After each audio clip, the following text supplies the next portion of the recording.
கிறிஸ்துவுக்குள் பிரியமானவர்களே, ஆண்டவரும் இரட்சகருமாகிய இயேசு கிறிஸ்துவின் இனிதான நாமத்தினாலே உங்களை வாழ்த்துகிறேன். இந்த நாளிலும் கூட கர்த்தர் நம்மோடு கூட பேசுகிற தமது பலனுள்ள வார்த்தை புலம்பல் 3ஆம் அதிகாரம் 40வது வசனம்.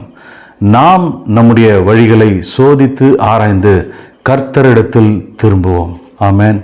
இந்த நாளிலும் கூட கர்த்தர் இந்த நாளை நமக்கென்று ஏற்படுத்தியிருக்கிறார், நமக்கென்று ஆயத்தம் பண்ணி வைத்திருக்கிறார்.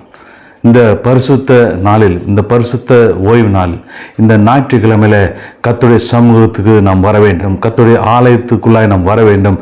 கர்த்தருடைய ஆலயத்தில் வந்து நாம் கர்த்தரை தொழுது கொள்ள வேண்டும்.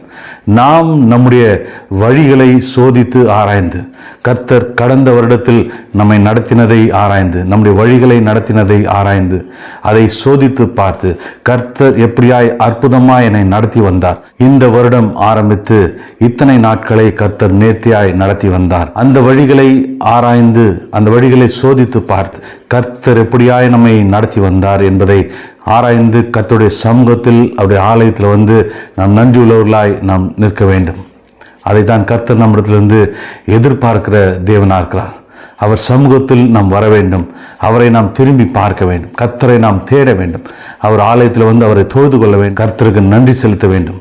கர்த்தர் அதில் பிரியப்படுகிற தேவனாக இருக்கிறார். நாம் கடந்து வந்த பாதைகளிலே, இந்த வருடம் ஆரம்பித்து கடந்து வந்த இத்தனை நாட்களிலே நம்முடைய பாதைகள் ஒரு சில வேளைகளிலே வழி விலகி போயிருக்கலாம், கர்த்தருடைய பாதை விட்டு விலகி போயிருக்கலாம். ஆனால் கர்த்தரிடத்தில் நாம் திரும்பும் போது, கர்த்தருடைய சமூகத்தில் வரும்போது, கர்த்தருடைய ஆலயத்தில் வந்து தொழுது கொண்டு நாம் கர்த்தரிடத்தில் மன்னிப்பு கேட்கும்போது நிச்சயமாய் கர்த்தர் நம்மை மன்னிக்கிற தேவனாக இருக்கிறார். அதற்கு ஒரு தருணத்தை, ஒரு பாக்கியத்தை கர்த்தர் நம்முடைய வாழ்க்கையில கொடுத்திருக்கிறார். அவரிடத்தில் நாம் திரும்பும்போது நிச்சயமாய் நம்முடைய வாழ்க்கையில் ஆசீர்வாதம் உண்டு. அவரிடத்தில் திரும்பும்போது அவர் நம்மை மன்னிக்கிற தேவனாக இருக்கிறார். அவரை நாம் நோக்கி பார்க்கும்போது அவர் நம்மிடத்தில் இறங்கி வருகிற தேவனாக இருக்கிறார். இறங்கி வருகிற தேவன் மாத்திரமல்ல, ஆசீர்வாதங்களையும் நன்மைகளையும் நம்முடைய வாழ்க்கையில கிருபையாய் ஈவாய் தருகிற தேவன். நாம் கர்த்தரை நோக்கி பார்ப்போம். அன்பின் பரலோக பிதாவே, இயேசுவின் நாமத்தினாலும் சமூகத்தில் வருகிறோம். ஆண்டவரே, அப்பா, நாங்கள் கடந்து வந்த பாதைகளை எண்ணி பார்க்கிறோம். இந்த வருடத்தை ஆரம்பித்து நாங்கள் கடந்து வந்த பாதைகளை சோதித்து ஆராய்ந்து பார்க்கிறோம். ஆண்டவரே, உமக்கு விரோதமான காரியங்கள், உமது பாதையை விட்டு விலகி போகிற காரியங்கள் இருக்குமானால் தயவாய் நீர் மன்னிக்க வேண்டுமாய் சமூகத்திலே நாங்கள் ஜெபிக்கிறோம். ஆண்டவரே, அப்பா, அதுபோல நாங்கள் கடந்து வந்த பாதைகளில் நீர் பாராட்டின நன்மைகள், நீர் பாராட்டின கிருபைகள், ஒத்தாசைகள் எல்லாவற்றையும் எண்ணி பார்த்து நன்றி நிறைந்த இதயத்தோடு இந்த பரிசுத்த நாளிலும் சமூகத்தில் நாங்கள் நிற்கிறோம். ஆண்டவரே, நீர் கொடுத்த இந்த பாக்கியத்திற்காக நன்றி செலுத்துகிறோம். மீதியான நாட்களையும் கரத்தில் நாங்கள் கொடுக்கிறோம். நீர் ஒருவரே எங்களை நேர்த்தியாய் நடத்த வல்லவர்.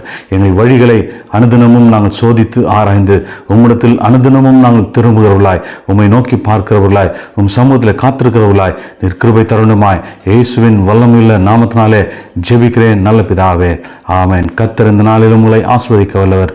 அவர் சமூகத்தில் வருவோம், ஆசீர்வாதங்களை சுதந்திரிப்போம். கர்த்தருக்கு நன்றியுள்ள ஜீவியத்தை நாம் ஜீவிப்போம். கர்த்தர் உங்களை ஆசீர்வதிப்பாராக. ஆமென்.